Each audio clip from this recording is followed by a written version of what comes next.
Good morning, KASM listeners. This is Kelly Molitor with the Stearns County Soil and Water Conservation District, bringing you this week's conservation report. This past Monday kicked off the National Farm Safety and Health Week.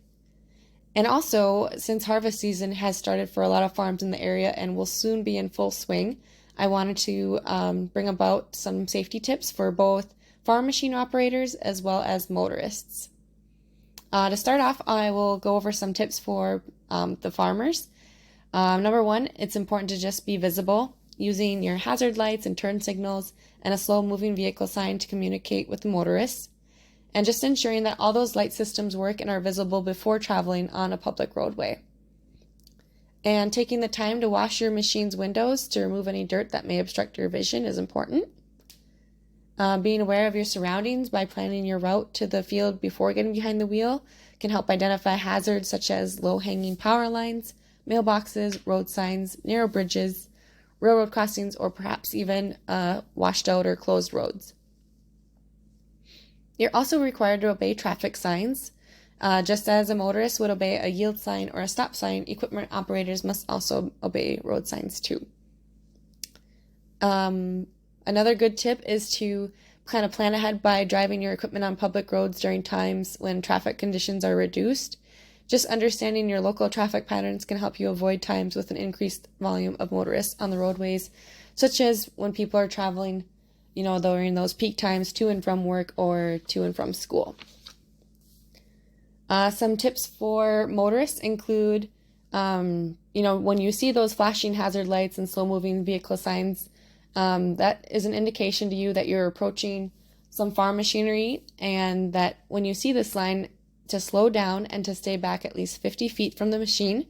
If you are driving your car at 55 miles per hour and come upon a tractor that is traveling at 15 miles per hour, it only takes 5 seconds to close a gap the length of a football field between you and that tractor. Most farm machinery is not designed to travel at speeds greater than 25 to 30 miles per hour, so please keep that in mind. Also, never assume that it is safe to pass farm equipment. Farm machine operators may drive from field approach to field approach, so look for possible driveways or field approaches that the equipment operator may be turning into.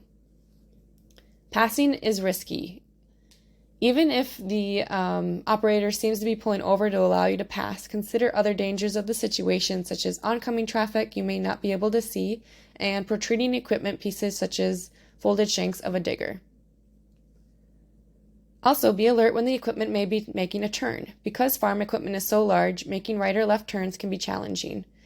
For instance, when making left turns, farm machine operators will swing their equipment far out to the right side of the road before making a left turn. So be sure to slow down and do not assume it is safe to pass. Allow the machine operator to complete the turn, as they may have restricted rear visibility and not know that you are approaching directly from behind them. So please take the time to be patient this season while sharing the road with motorists and farm equipment alike. Practice defensive driving skills by slowing down, being alert, and prepared for going out on the roadway.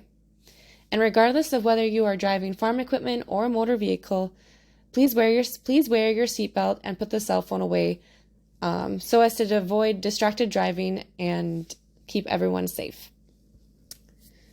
Also coming up in December is the Soil Management Summit for 2022. It is going to be held in Waite Park this year, and this is a great opportunity for producers interested in conservation practices revolving around soil health, and it's also a great opportunity to interact with experienced producers and researchers alike.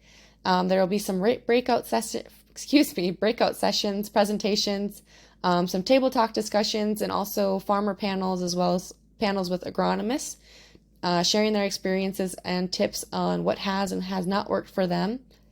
The registration isn't quite open yet, but there will be a link coming very soon on the University of Minnesota Extension's website.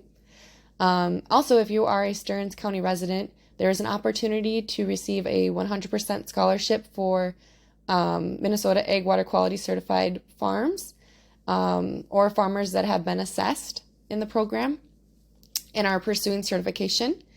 And there's also a 50% discount or scholarship for individuals who have applied for the program. There are different early bird rates, so please check out the website for more details on that. But prices will go up after November 30th, so it is important to register sooner rather than later once that link becomes open. And once that link becomes live, we will share that with you on a future dirt tape. That is all I have for you this weekend. And as always, please remember to have a safe and fun weekend and share the road. Thanks.